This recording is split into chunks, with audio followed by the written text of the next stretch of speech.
네, 기록적인 7월 폭염이 한반도를 강타하고 있습니다. 문제는 앞으로도 이 극심한 더위가 지속된다는 건데요. 일부에서는 최악으로 기록된 1994년을 넘어서는 폭염이 될 수 있다는 전망도 나오고 있습니다. 자세한 폭염 상황과 전망, 김재훈 기상전문 기자와 함께 알아보겠습니다. 어서 오십시오. 네, 안녕하세요. 네, 너무 덥습니다. 네, 오늘 같은 경우에는 아마 체감하기 가장 뜨거운 날이 될 것 같은데 오늘 몇 도까지 올라갔습니까? 네, 말씀하신 대로 그야말로 펄펄 끓는 가마솥 안에 들어와 있는 듯한 느낌입니다. 네. 우려했던 것처럼 이 폭염의 기세가 누그러질 기미를 보이지 않고 오히려 좀 더 기세가 더해지고 있는데요. 예. 이 많은 분들께서 오늘 낮 동안 느끼셨을 거지만 오늘 올 들어 가장 더웠습니다. 기상청 자동 기상 관측망에 따르면 경북 영천의 수온주가 39.3도까지 오르면서 이 사람 체온을 훌쩍 넘어섰고 예. 공식 기록으로는 경북 의성이 38.1도까지 올랐습니다. 이 서울도 오늘 36.9도를 기록하면서 2000년대 이후 기록으로는 오늘이 가장 더웠던 날로 기록이 되고 있습니다. 예. 현재 전국에 폭염특보가 내려진 가운데 서울은 엿새째, 그리고 이 남부지방은 11일째 폭염 경보가 발효 중입니다. 워낙에 뜨거웠던 데다가 이 습기까지 더해지면서 이 한낮 열기는 밤에도 쉽게 식지 않을 것으로 보여지는데요. 예. 어제까지만 하더라도 이 서울과 중부지방 같은 경우는 기록상으로는 열대야가 발생하지 않았습니다. 그러니까 24.5도 이렇게 24점 후반대의 기온을 보였었는데 오늘 그리고 내일 사이에는 이 전국적으로 열대야가 확대가 될 것으로 보여집니다. 따라서 이 밤에도 이 푹푹 찌는 열기와 이 더위가 계속 이어질 텐데 아무쪼록 좀 밤낮 없는 이 무더위에 건강 잃지 않도록 좀 각별히 신경을 쓰셔야 되겠습니다. 예, 그렇군요. 올여름 정말 말 그대로 숨이 턱턱 막히는 그런 날씨인 것 같은데 올여름이 왜 유난히 이렇게 더운 걸까요? 네, 사실 예년 이맘때 같으면 좀 장맛비가 한창 내려야 할 시기인데 이 올해는 장마가 한두 번 정도 힘을 쓰더니 그대로 끝이 나버렸습니다. 기상청의 발표에 의하면 중부지방이 11일로 장마가 끝난 것으로 공식 발표가 됐는데 지난 1973년 이후에 45년 만에 가장 짧은 장마, 그리고 역대 두 번째로 가장 짧은 장마로 기록이 됐습니다. 이 장마가 있었던 자리에 무덥고 뜨겁고 습한 공기가 밀려들면서 이 폭염이 시작이 된 건데요. 여기까지는 일반적인 장마 종료 이후에 찾아오는 이 여름철의 무더위 패턴입니다. 그런데 올해 같은 경우는 좀 과거와 폭염 양상이 다른데 이 동쪽뿐만 아니라 서쪽, 그러니까 이 중국 대륙에서도 이 뜨거운 열기가 한반도 상공으로 넘어오고 있는 상황입니다. 이 티벳 고원이 가열이 되면서 눈이 빠르게 녹았고 이 티벳 고원 위로 열적 고기압이 형성이 되면서 중국 대륙을 뜨겁게 달궜는데 이 중국에서 뜨겁게 달궈진 열기가 우리나라 상공으로까지 넘어오고 있는 겁니다. 좀 정리를 하자면 이 중하층, 그러니까 5km 이하에서는 이 원래 찾아왔었던 북태평양 고기압이 우리나라 상공을 뒤덮고 있고 여기에 5km에서 12km 상공에는 이 티벳 고기압에서 만들어진 이 열기가 우리나라 상공을 뒤덮고 있습니다. 마치 좀 비유를 하자면 뜨거운 불판 위에다가 가마솥 뚜껑을 하나 더 씌워 있는 그런 형국이라고 보시면 되겠습니다. 그리고 오늘 같은 경우는 이 10호 태풍 안필까지 북상을 하면서 덥고 습한 열기가 추가로 더 들어오면서 더 더워졌다고 볼 수가 있습니다. 설상가상이군요. 올해가 이제 최악의 폭염으로 기록됐던 1994년의 폭염을 넘어설 수가 있다라는 전망도 나오고 있는데 어떻게 보세요? 네, 일단 우리나라 관측사상 최악의 폭염은 현재까지는 1994년입니다.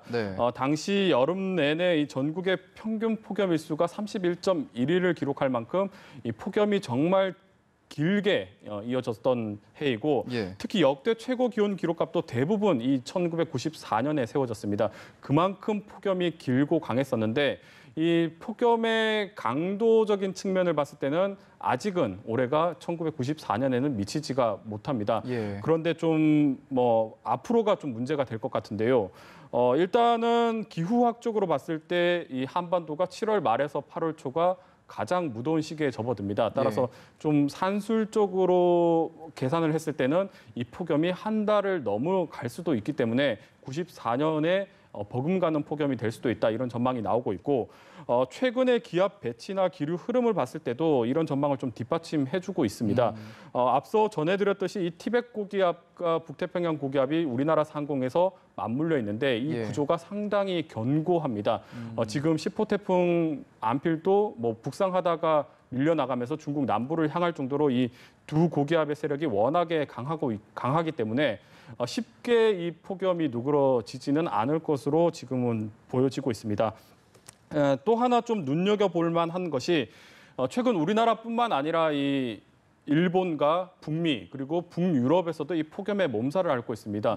1994년에도 이와 거의 유사한 폭염 형태가 발생을 하면서 북반구 전역에서 이 폭염이 나타났었는데 따라서 올해와 이 1994년이 상당히 닮은 양상을 보이고 있습니다. 따라서 94년이 좀 재현되는 게 아니냐 이런 전망이 나오고 있는 이유 중에 하나입니다.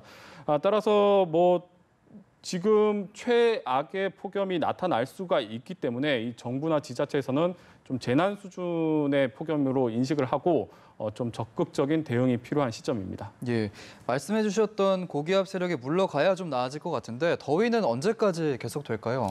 네, 지금 가장 우려되는 부분이 바로 그겁니다. 이 극심한 폭염에 출구가 보이지가 않는다는 건데요. 일단 기상청 중기 예보에 따르면 뭐 이렇다 할 앞으로 적어도 10일 이상은 이렇다 할 비 소식이 들어있지가 않습니다.